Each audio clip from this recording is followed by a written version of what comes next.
Retrouvez Le Point avec Equatorial Congo Airlines. Pierre, bienvenue chez vous.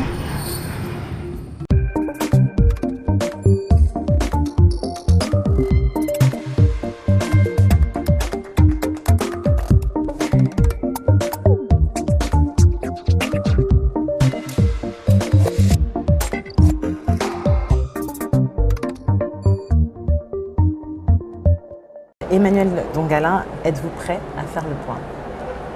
Je pense que je suis prêt. Très bien. Tout d'abord, vous êtes connu pour vos œuvres, vous êtes un écrivain congolais, vous êtes également professeur de chimie, mais c'est vraiment votre écriture, votre littérature qui vous ont propulsé dans le monde, on va dire. Vous avez également été adapté au cinéma à travers une de vos œuvres qui s'appelle Johnny Mad Dog, Johnny Oui. Chien Méchant. Est-ce que vous pouvez nous dire, tout d'emblée comme ça, comment est-ce que selon vous, la littérature, notamment la littérature africaine, a un rôle à jouer dans le développement de ce continent? Alors, la question est très difficile et en même temps, elle est simple. Difficile d'abord parce que, bon, la littérature, est-ce que la littérature peut changer le monde, apporter des changements, c'est peut-être pas évident, à première vue. Mais ce qu'il faut savoir, c'est que la littérature africaine a joué un très grand rôle dans la prise de conscience des populations. Au moment où, quand on a eu l'indépendance, tout le monde chantait le bonheur, tout le monde disait que l'Afrique, voilà, on est indépendant, on allait changer le monde. Et après, il y a eu les partis uniques et tout le monde pensait que l'Afrique allait mieux. Et on s'est rendu compte qu'après 50 ans d'indépendance, tout le monde a échoué, les politiciens ont échoué, les ingénieurs, les économistes, les politiciens. Mais il n'y a qu'une seule catégorie de gens qui ont vu l'avenir, qui ont commencé à dire attention, l'Afrique va mal, attention, il y a la corruption, il y a les dictatures, il y a les violences. Ça, ce sont les écrivains. Donc, c'est les écrivains, donc la littérature, est le premier art qui a ouvert les yeux, alors que tout le monde ne voyait pas ce qui était autour d'eux. Et la littérature, déjà, nous disait déjà, faites attention. Je peux vous citer Le Soleil des Indépendances d'Amadou Kourouma, le premier qui prévenait déjà les mots du parti unique. Vous avez Soni Laboutalsi avec La vie ennemie, qui montrait déjà ces caricatures de chefs d'État, etc. Et on peut citer aussi un livre un peu méconnu qui s'appelle Le devoir de violence par Yambo Wologam, qui le premier a dit que attention, l'Afrique n'est pas ce continent paradisiaque que vous pensez, il y a aussi de la violence. Donc, pour résumer, voilà le rôle de la littérature. Il a ouvert les yeux à la population. Et dans ce sens-là, je peux dire oui, l'Afrique, la littérature a contribué au développement de l'Afrique, du moins à son réveil. Aujourd'hui, comment est-ce que vous redéfiniriez le rôle de l'écrivain, justement? Alors, maintenant, les temps ont changé, évidemment, parce que quand cette littérature a commencé, c'était vraiment une littérature qu'on appelait militante. C'est Mongo Beki, je crois, qui a dit que la littérature doit être militante. Et donc, les romans, c'était contre le colonialisme, pour l'indépendance, etc. Quoique, il y avait un deuxième volet de cette littérature-là, incarné surtout par les Senghor, qui célébrait plutôt l'Afrique, la beauté de l'Afrique. Donc ça, c'était une littérature militante. Mais à partir des années 70, avec le soleil des indépendances, les choses ont commencé à changer. Mais c'était toujours quand même la littérature de dénonciation, de parler des maux d'Afrique. Bon, maintenant, au XXIe siècle, alors, la littérature est devenue plus libre. L'écrivain se considère beaucoup plus qu'écrivain que militant. Et donc ça va dans tous les sens. Les écrivains écrivent ce qu'ils veulent. Et on ne peut plus dire qu'il y a eu un thème particulier dans cette littérature. Et aussi, cette littérature s'est ouverte au monde. Avant, si vous venez à Paris, la littérature africaine, c'était cantonné dans un petit coin. L'éditeur connu, c'était Présence africaine. C'est fini, ça. Maintenant, à Paris, en France, tous les grands éditeurs publient. Ils ont des départements africains. Même pas. Par exemple, moi, mon roman Johnny Chien Méchant, par exemple, c'était le roman français. Et mon dernier roman, Photo de groupe au bord du fleuve, la revue Lire l'avait désigné comme meilleur roman français, pas francophone mais français, 2010. Donc cette littérature est ouverte maintenant, n'est plus cantonnée dans un ghetto comme c'était avant, et c'est très diversifié. Avant il y avait des écoles, la négritude, etc. C'est fini maintenant. Contrairement aux autres, je me réclame encore comme écrivain africain. Il y a d'autres qui ont ça en horreur. Ils disent qu'ils sont écrivains, point barre. Vous dites que c'est des écrivains africains. Non, je suis écrivain. Moi, ça ne me gêne pas. Je suis écrivain africain. Si on dit que je suis écrivain africain, je suis content. Écrivain congolais, je suis content. Voilà. Vous êtes écrivain, je le disais, également prof de chimie. Oui. Comment est-ce que vous-même vous définiriez ? Je suis chimiste par profession, c'est ça qui fait bouillir la marmite. Hein. Donc voilà. Et à côté, j'écris, mais j'ai commencé à écrire très jeune, hein, comme nous tous, hein, des mauvais poèmes qu'on envoyait aux filles, aux petites filles, des poèmes d'amour, ah, je t'aime ma chérie, etc. Bon, c'est comme ça qu'on commençait. Et après, bon, on se rend compte, quand on grandit, on est détruit parce qu'on a honte. mais après, voilà, à force de lire, on commence maintenant à avoir sa propre voix. Et voilà. Et j'ai toujours beaucoup aimé lire parce que j'ai eu cette chance. Mon père était instituteur. Vous voyez, à cette époque-là de la colonisation, les instituteurs étaient très considérés. Vous voyez. Donc, il y avait toujours des livres à la maison. Je lisais. Bon, je ne comprenais pas grand-chose quelquefois, mais je lisais. Et puis aussi, il y avait des catalogues. Les catalogues français qui arrivaient. On regardait, on feuilletait. Ah, et puis mon père avait des encyclopédies, voilà.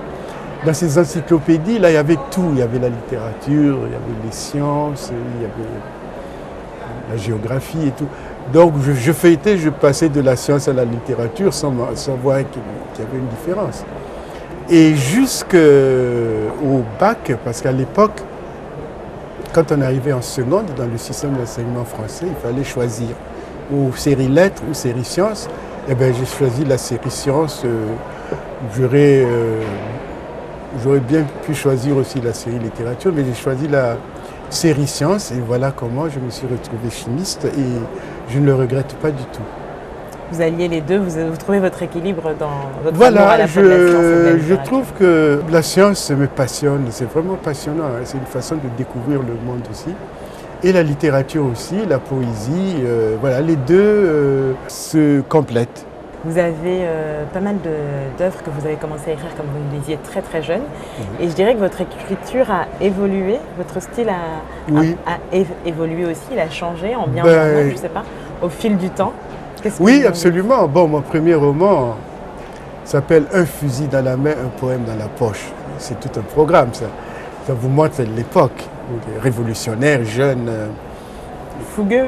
L'histoire est de l'autre côté. Le pouvoir est au bout du fusil, voilà. Et puis, parce que moi, j'écris pour mes contemporains, vous voyez. Je ne suis pas cet écrivain qui dit j'écris pour l'éternité. Non, j'écris pour mes contemporains, pour être lu maintenant. Je vis mon époque. Les sujets que j'aborde sont les sujets de mon époque. Donc, quand j'ai écrit Un fusil dans la main, j'avais, je sais pas, 25 ans, on était en pleine révolution. Donc c'était ça, c'est l'histoire de jeunes qui va dans les maquis, combat pour l'indépendance, etc. La situation africaine commençait à ne pas être ce qu'on croyait. Je commençais déjà à avoir des doutes. Donc j'ai écrit un recueil de nouvelles, Jazz et Vin de Palme, où je me moquais un peu de cette classe politique qui accaparait le pouvoir. Et ensuite, J'ai écrit un roman tout à fait différent de tout ce que j'écris. Ça s'appelle Le feu des origines. Mais ça, c'est un peu différent parce que j'ai essayé d'embrasser toute l'histoire de l'Afrique en souffle, en une sorte de saga, d'épopée. Mais ça détonne un peu dans mon œuvre.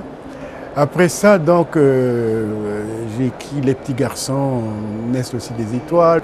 Donc, Un fusil dans la main, c'était l'indépendance. Les petits garçons, c'est déjà c'est les jeunes qui vivent dans l'Afrique actuelle, postmoderne, postcoloniale. Les jeunes urbanisés, là, comment ils vivent, pris entre le 21e siècle, le 20e siècle, avec toutes ces technologies, les téléphones, l'Internet et tout, et en même temps ils vivent dans la pauvreté, et voilà, c'est cette dichotomie-là. Et après on a eu cette guerre civile, et du coup, en fait, j'ai écrit un livre qui est un peu à l'opposé des petits garçons, parce que les petits garçons, c'était des jeunes normaux, qui vivaient dans une société normale, qui se débattaient, ils avaient leurs parents, etc. Et puis, j'ai vu ces enfants soldats. C'est encore la jeunesse, mais cette fois-ci une jeunesse complètement déboussolée, détruite par la guerre. Donc j'ai écrit donc 2 livres sur la jeunesse. Un, la jeunesse normale qui grandit dans l'Afrique actuelle, et 2, la jeunesse qui s'est fourvoyée dans la guerre, les enfants soldats, voilà. Et ensuite, du coup, ce livre Johnny Chien Méchant, où j'ai vu la guerre, la souffrance des gens, les gens qui fuyaient, ça m'a amené à écrire sur les femmes, à rendre hommage aux femmes, parce que j'ai vu les femmes vraiment souffrir dans cette guerre-là. Et le livre Photos de groupe au bord du fleuve rend hommage au courage des femmes, comment elles se battent dans cette société patriarcale qui ne veut pas, qui ne leur donne pas la place qui leur est due. Donc voilà le point où j'en suis. Je pense que j'ai fait, effectivement, j'ai évolué, j'ai fait le tour des questions africaines. La lutte pour l'indépendance, la corruption, la violence, les femmes, les enfants, etc. Et voilà, là je souffle, je vais faire une pause maintenant. Et je crois que je vais sortir un peu de cet univers dans mon prochain bouquin. Et voilà, prendre quelque chose de moins dur, de moins... m'amuser un peu, quoi, voilà. Vous allez continuer d'écrire sur l'Afrique? C'est quand même quelque chose qui vous inspire? Ou oui, absolument. Oui, je ne sais plus pas. Ouvert sur... parce qu'aujourd'hui, vous êtes citoyen du monde, vous êtes originaire du Congo, de la RCA, et vous vivez aux États-Unis. Oui, je crois que je vais écrire peut-être un peu hors d'Afrique, mais même si j'aborde l'Afrique, c'est peut-être tout simplement par le biais, quoi, par la bande, quoi. Tout inspire le sourire d'une femme, le sourire d'un enfant, je ne sais pas moi, ou même une phrase qu'on lit dans un livre, ça va vous surprendre, mais Le feu des origines est sorti d'une phrase que j'ai lue dans un livre. Je lisais un livre d'histoire, je crois, de l'histoire du Congo, du royaume du Congo avec K. C'est un royaume du Congo, où il y a un gars qui disait oui, je suis Mankunku, je crois, je suis celui qui renverse les tambours des puissants. Il renverse les tambours, c'est-à-dire les tambours qui rendent hommage aux puissants. Vous voyez l'image, et c'est vraiment à partir de là que j'ai écrit cette légende. En fait, c'est pratiquement une légende, le feu des origines. Vous voyez, donc voilà, une phrase dans un livre, ou alors une situation que vous avez vécue, ou alors la guerre civile que nous avons eue au Congo. Voilà. Donc l'inspiration vient de partout. On ne sait pas d'où elle vient, mais ce qu'il faut savoir, l'inspiration, ce n'est pas le plus important, c'est le point de départ. Le reste, c'est le travail. Une fois que vous avez l'inspiration, comment est-ce que vous démarrez voilà, le projet? C'est le travail, c'est ça le plus difficile. Tout le monde peut avoir une inspiration, tout le monde. Mais transformer cette inspiration en livre, c'est là où est le travail de l'écrivain. Voilà, on écrit, on réécrit, on rature, on revient, on prend du temps. Si vous avez évoqué ma carrière, vous savez que je suis l'un des rares écrivains qui écrit très peu. J'écris très très peu. En 30 ans de littérature, je n'ai publié que 5 ou 6 livres. J'ai des amis qui sortent des livres tous les 2 ans. Mes livres, en général, il me faut 4 ans. Mon dernier, Photo de groupe au bord du fleuve, est sorti en 2010. On est en 2015, 16, mais 5-6 ans quand même. Donc je prends mon temps, je me promène. Quand je n'ai rien à dire, je me tais. Et quand j'écris un livre, il faut vraiment que ça soit un livre et différent du précédent. Voilà, je ne veux pas refaire toujours le même livre. Voilà. Vous aimez raconter des histoires différentes. Voilà, les histoires, et même les écrire de façon différente. Si vous prenez Johnny Chien Méchant, c'est un livre à 2 voix. Si vous prenez Les Petits Garçons, c'est un livre à 1 voix, c'est un garçon qui raconte.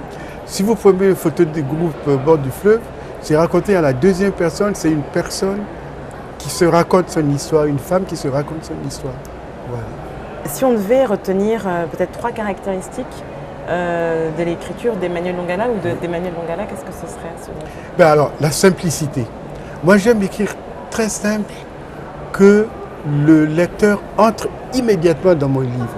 Cela ne veut pas dire que le livre est léger, parce que mes livres peuvent avoir plusieurs lectures. Hein.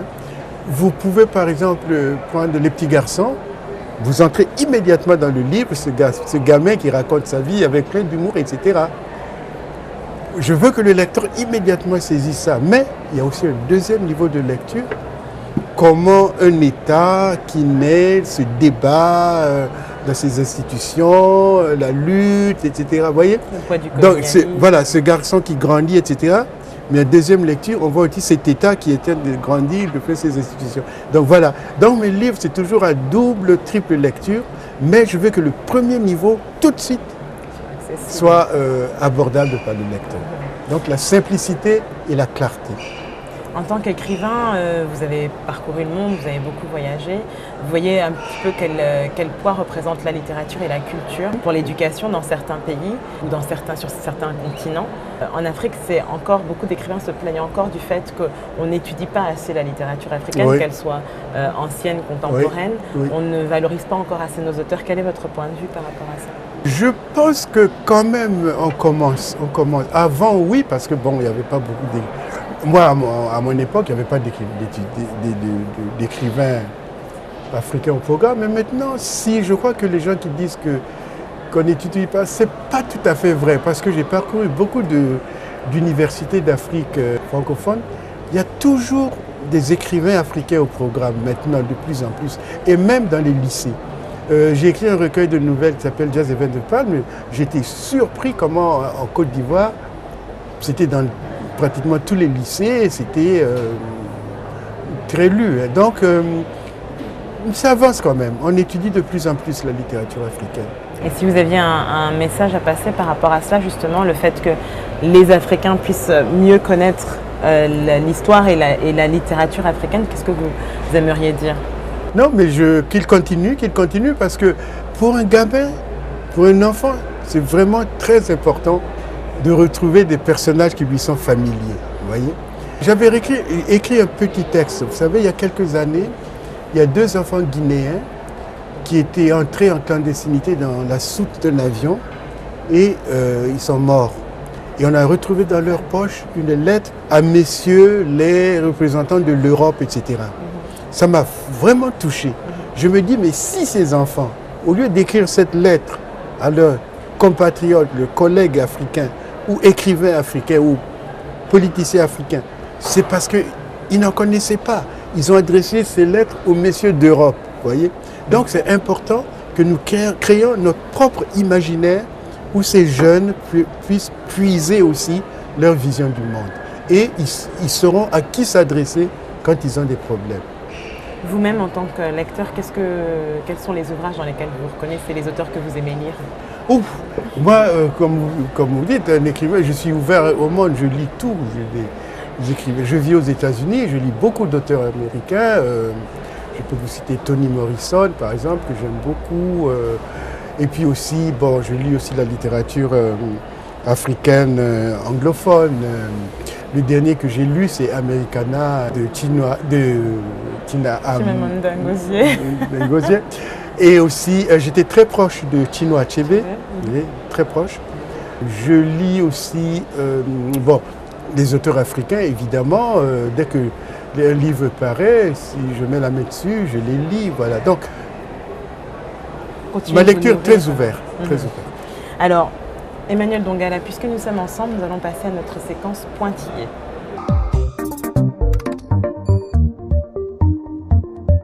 Emmanuel Dongala, au moment où nous faisons ce point, quel est votre point d'interrogation? Moi, mon point d'interrogation, c'est le monde, l'univers. C'est extraordinaire, l'univers où nous vivons. Je venais d'apprendre, comme je viens de découvrir les ondes gravitationnelles. Bon, je suis chimiste, mais c'est passionnant. Et quand vous voyez tout ça, que ça nous ramène à l'humanité, l'humanité, c'est quoi? C'est ce petit être perdu dans l'immense univers et qui arrive à vivre, à se multiplier, à faire l'amour, à danser. C'est toujours un grand point d'interrogation pour moi. Comment nous arrivons à tenir encore avec tout ce qui se passe dans le monde? Quel est votre point d'exclamation? Ah, le point d'exclamation, c'est encore une fois la beauté du monde. Je me dis, vous écoutez la radio, les attentats, les suicides, les migrants, la pauvreté, et pourtant, il y a toujours cette beauté, il y a toujours, vous tombez toujours sur des gens gentils, merveilleux, qui vous font plaisir. Sourire dans le regard d'un enfant, voilà ce point d'exclamation là. Voilà, c'est ça qui me stupéfie. Qu'est-ce qui précède vos points de suspension? C'est pas ce qui précède, ce qui suit mon interrogation et mon exclamation. Ce sont ces points de suspension et c'est ce que je cherche toujours à écrire, à faire découvrir dans mes bouquins. Si je dis Afrique, quel est le point fort? Afrique, le point fort, premièrement, c'est le berceau de l'humanité. Nous venons tous de là, l'humanité vient de là. Et hélas, pour le moment, c'est le continent le plus pauvre. Un grand paradoxe à résoudre. Voilà encore à éclairer dans les points de suspension. Si je dis Afrique, quel est le point faible? Ah, le point faible, c'est la gouvernance. C'est le mépris que la plupart des dirigeants ont envers leur propre peuple. Pour eux, conserver le pouvoir est plus important que s'occuper vraiment de la réalité de leur peuple. Quelle est votre définition de l'Afrique? Ma définition de l'Afrique, encore une fois, c'est le continent, c'est notre mère, c'est le continent. Nous sommes l'Afrique, voilà, c'est notre continent, c'est l'origine du monde, voilà.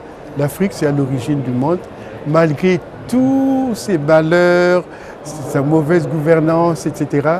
Eh bien, il y a toujours l'espoir au cœur de ce continent-là.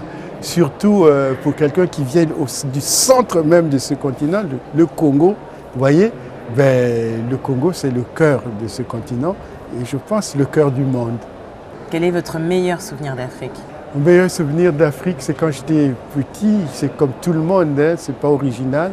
C'est quand on est petit qu'on est émerveillé par tout ce qu'on voit autour de soi et qu'on ne connaît pas. On regarde le fleuve, surtout moi qui suis un homme du fleuve. Vous regardez cet immense fleuve, vous êtes émerveillé, vous regardez ces arbres, vous regardez c'est étonnant, ça semble, c'est comme si je faisais une caricature de l'Afrique, une image d'Épinal d'Afrique, les animaux, etc. Non, pour moi c'est vraiment quelque chose d'extraordinaire. Vous voyez ce grand fleuve, ces grands arbres, ces animaux extraordinaires qu'on ne trouve nulle part ailleurs.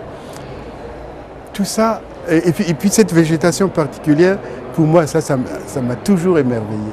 Quel est votre pire souvenir d'Afrique? Mon pire souvenir d'Afrique, c'est la guerre civile. C'est la guerre. J'ai vu pauvreté, j'ai vu pendant cette guerre la cruauté humaine que je ne pensais pas.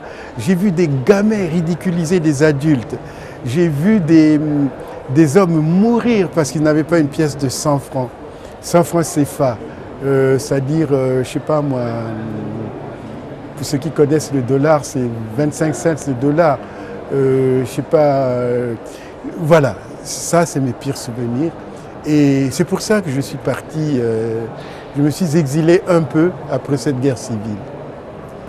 S'il y a une chanson qui devait, selon vous, résumer vos sentiments envers l'Afrique, quelle serait cette chanson?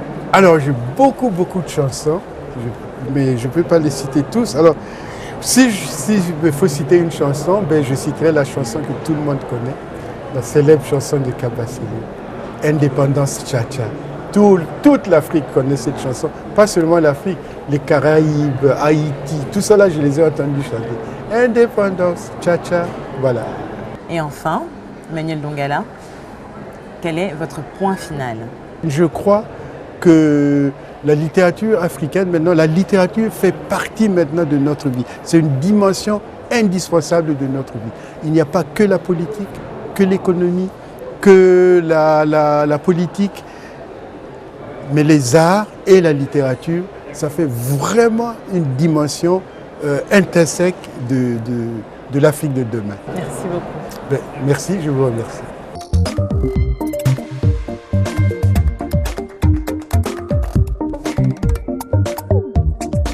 Vous souhaitez réagir à cet entretien? C'est possible en écrivant à lepoint@voxafrica.com ou en nous recherchant sur Twitter et Facebook.